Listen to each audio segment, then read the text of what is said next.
Mr. Jones owned a cotton plantation and many slaves. One day he was talking to the owner of the plantation next to his, and Mr. Jones was lamenting the fact that times were tough. He was having to work his slaves harder than ever, and was having trouble with some of them being disobedient or trying to run away. The other plantation owner said he knew someone who could help. Day 1. One day Mr. Jones called his slaves together so a man named Mr. Smith could talk to them. Before beginning, Mr. Smith whispered to Mr. Jones, "Whatever I say, do not contradict me or interfere, and I promise you your slave troubles will end." "My name is Mr. Smith," he said to the slaves, "and this may be the happiest day of your lives. From today forward, you will no longer be slaves, but free men." Mr. Jones was so shocked he started to step forward, but Mr. Smith gestured for him to remain silent. He did, only because the other plantation owner had spoken so highly of Mr. Smith's skills. "You are no longer the property of Mr. Jones," Mr. Smith continued. "You are free. No more would you be forced to labor for the benefit of Mr. Jones. Now you can work for yourselves." Now the slaves were all murmuring and looking at each other. Many were smiling, many were looking puzzled. "In fact, you are now free to leave the plantation whenever you want," Mr. Smith said. "However, since we are surrounded by other plantations, if you leave, some other plantation owner will likely claim you as his own the moment you set foot on his property. So I urge you not to risk your newfound freedom by doing something so foolish. Instead, I suggest that you stay here, no longer as slaves, but as willing participants and part owners of this plantation. Yes, this is now your plantation." Mr. Jones bit his tongue to keep from objecting. "For now, we might as well leave Mr. Jones in charge," said Mr. Smith, "since he is the only one with any experience at running a plantation, which is quite a complicated thing to manage. But he will no longer be your master, but just another worker on the plantation. In fact, he will now be using his organizational and management skills to serve you. Whatever problems you may have had with him before, you are now all equals, and you need each other to make this work. If we all cooperate and work together, we can all reap the benefits together. In honor of this happy occasion, I present you this new symbol of togetherness and cooperation, this flag, which shall be the emblem of the new, free Jones plantation." He held up the new flag, but most of those listening were still too amazed to respond. "And this shall be our motto," Mr. Smith announced. "We work together as free men for our mutual benefit, pledging our allegiance to the Jones plantation, which stands for prosperity, liberty, and justice for all. To celebrate, everyone has the rest of the day off.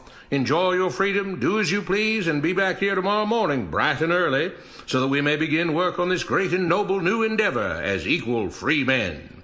Finally convinced that Mr. Smith was serious, the former slaves applauded and cheered.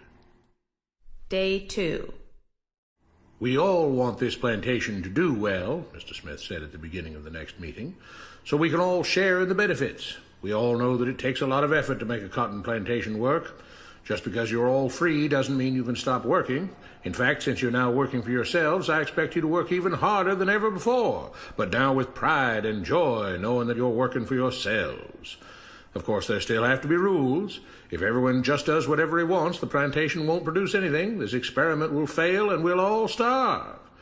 You should be thankful that Mr. Jones has agreed to stay on to lend his knowledge and skills to this endeavor, and I trust you will all do your own part to make this work. Several of you have been chosen to act as project supervisors to manage different aspects of the operation, to make sure everyone is doing his assigned job, to make sure that the rules are followed, and so on. The rest of you may head out to the fields to start your first day of work as free men." Day 3. The next morning, Mr. Smith had a grim expression on his face as the daily meeting began. "I have an unpleasant duty to do today," he said. "Yesterday, Charles was caught keeping some of the cotton he picked, presumably to sell for his own personal profit. That is against the rules. That is stealing. For that, Charles must be punished." Two men tied Charles to the whipping post. "I take no joy in this," Mr. Smith continued, "but you must understand, if we do not maintain order, if we do not have rules that we all abide by, then the plantation will fail, and we will all suffer." The whip cracked against Charles' back. "But if we all pitch in for the common good, then we can all prosper. Being free doesn't mean you should be selfish and greedy. We must each do our assigned duties and obey the rules, and then we can all benefit, and each of you will receive your appropriate share of the profits." A young man named Samuel stepped forward. "But if you and Mr. Jones decide the rules and whip us if we disobey, how is that any different from what we had before?" "How can you say that?" Mr. Smith asked. "I'm shocked. You were a slave before, and now you're free. Things still need to be managed and organized by those best qualified to do so. Do you know how to run a plantation, Samuel?" "Well, no," he answered. "But if we're free, why do we get no say in what the rules are and how things work?" "I'm surprised at your ingratitude," Mr. Smith answered. "None of you know how a plantation is run, so you're in no position to be making decisions about how things are done here. You don't seem to appreciate all the things that Mr. Jones provides for you, from protecting you from all the outside threats that you know nothing about, those who would come here, capture and enslave you if not for Mr. Jones' protection, to making sure that you all have food and housing, tools to work with, that you're cared for when sick and injured, and so on. There wouldn't be a plantation at all, no cotton to pick, no land to plant and harvest, if not for him. You should be grateful that he's made possible the level of comfort you now have. Your lives would be far worse if not for him. Nevertheless, as free and equal participants in this endeavor, from now on at each meeting, any worker may have 2 minutes to ask questions or voice suggestions or complaints." With that, the workers all seemed satisfied and headed out again to the fields to pick the cotton. Day 4. "I have a big announcement," Mr. Smith said as the daily meeting began. "Mr. Jones' cousin is here, and not just to visit and see how our project is coming along. It has been decided that from now on you will be deciding who will manage the plantation. Of course, this job can't be done by just anyone, but every 3 months we will have a special meeting at which all the workers will vote on whether we think Mr. Jones should run the plantation or whether we think his cousin, Mr. Johnson, should run the plantation. That means that ultimately you are in charge, because you will be deciding which man you want running things on your behalf. If you don't like the way things are being managed, you now have the power to change it." Amazed and pleased, the workers headed out again to the fields to pick the cotton. Days passed, months passed, a year passed, and the plantation continued to operate as before. Sometimes Mr. Jones was in charge, sometimes Mr. Johnson was in charge, but the day-to-day routine stayed exactly the same. The workers worked hard, long hours every day, and still had little to show for it.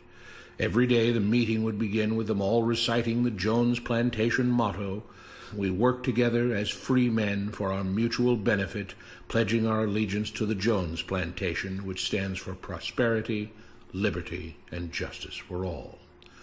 One day Mr. Smith announced, "Samuel is asked to say a few words this morning, and whatever the rest of us may think of his ideas and opinions, we are all free here, and that means we are all allowed to speak our minds. So, Samuel, you have 2 minutes. Begin." Samuel stepped forward, looking scared.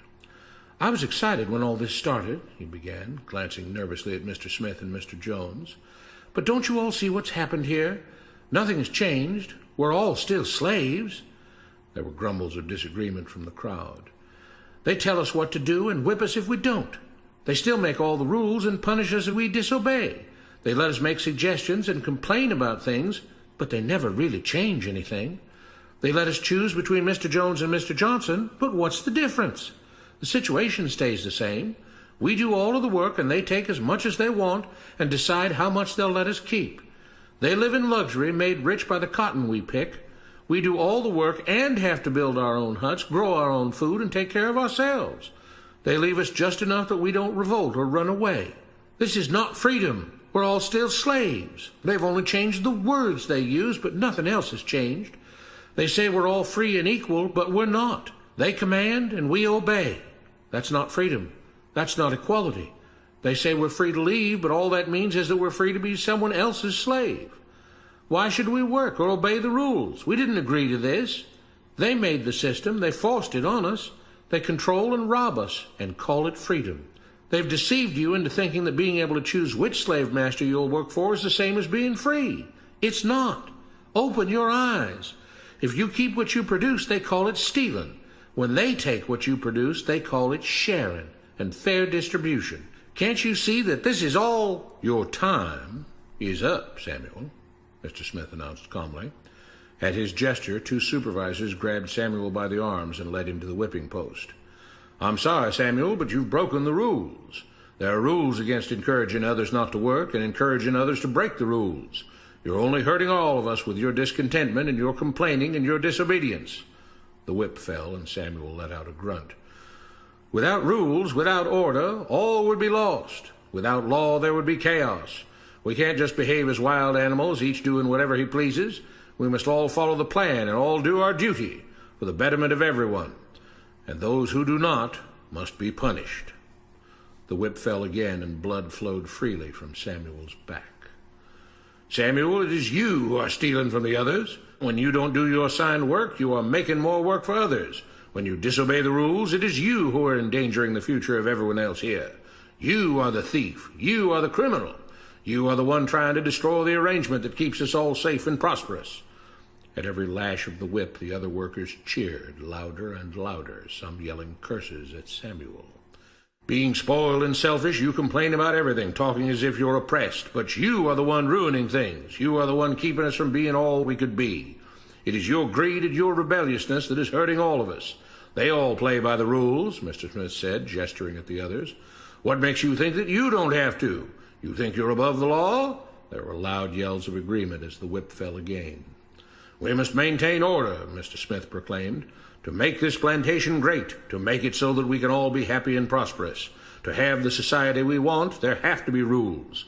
We all have to contribute our fair share to this great endeavor, and we cannot tolerate actions and attitudes that seek to undermine the amazing things that together as free men we have achieved and will continue to achieve. Mr. Jones was smiling as he gave Mr. Smith a pat on the back. The crowd was cheering so loudly that none of them had noticed that Samuel had died.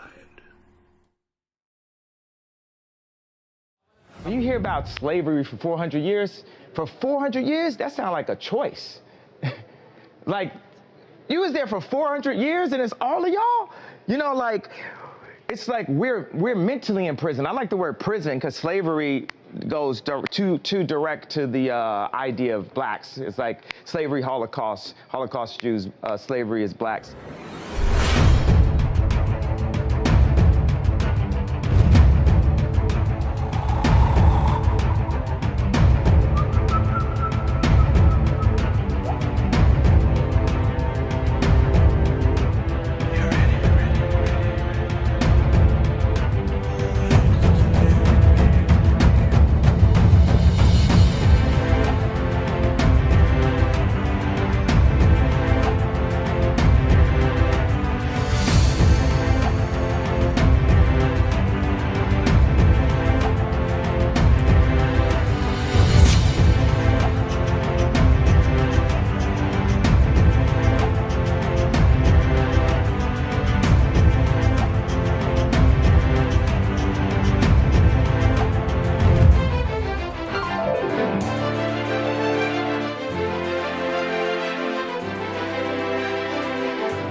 Thank you for watching False Camera Action. Before you go anywhere, don't forget to click subscribe.